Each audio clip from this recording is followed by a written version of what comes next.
नमस्कार, आप देख रहे हैं ईशान न्यूज नेटवर्क। आइए नजर डालते हैं आज की सुर्खियों पर। कोरोना की मार झेल रही राजधानी दिल्ली में कुछ राहत देखने को मिली है।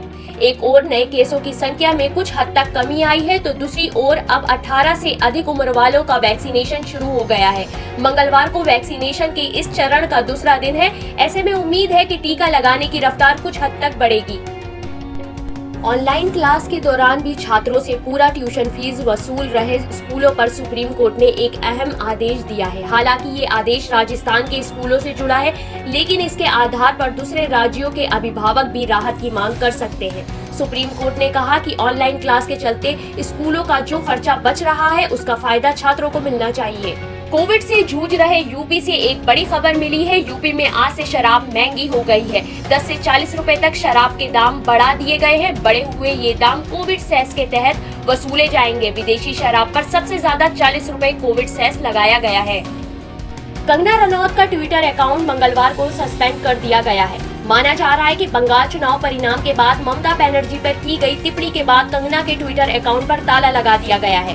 कंगना ने ममता बनर्जी को ट्वीट कर आपत्तिजनक शब्द का इस्तेमाल किया था। इसके बाद से यूजर्स कंगना को बुरा भला कह रहे थे। अब ऑफिशियल तौर पर कंगना का ट्विटर अकाउंट सस्पेंड कर दिया गया है।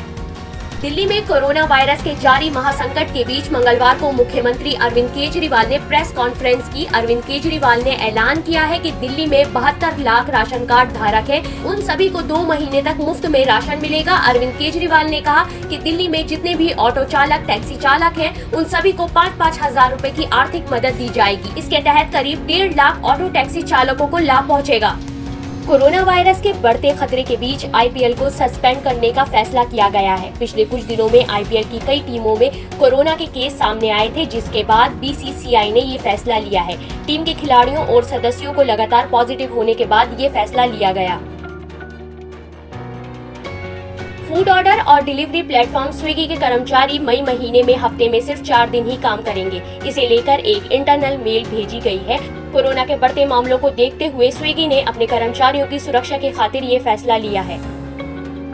कांग्रेस नेता राहुल गांधी ने केंद्र सरकार से देश में पूर्ण लॉकडाउन लगाने की मांग की है। उन्होंने ट्वीट कर कहा कि कोरोना से निपटने के लिए पूर्ण लॉकडाउन लगाना ही एकमात्र उपाय है और सरकार को जल्द से जल्द लॉकडाउन लगा देना चाहिए।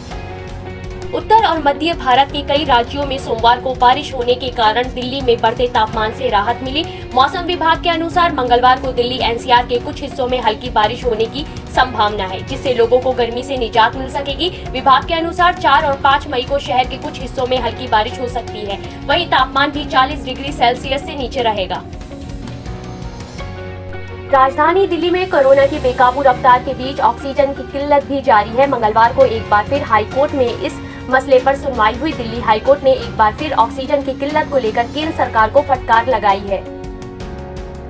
लेटेस्ट न्यूज अपडेट जानने के लिए सब्सक्राइब करें हमारा चैनल ईशान न्यूज नेटवर्क और हाँ, बेल आइकन दबाना मत भूलिएगा।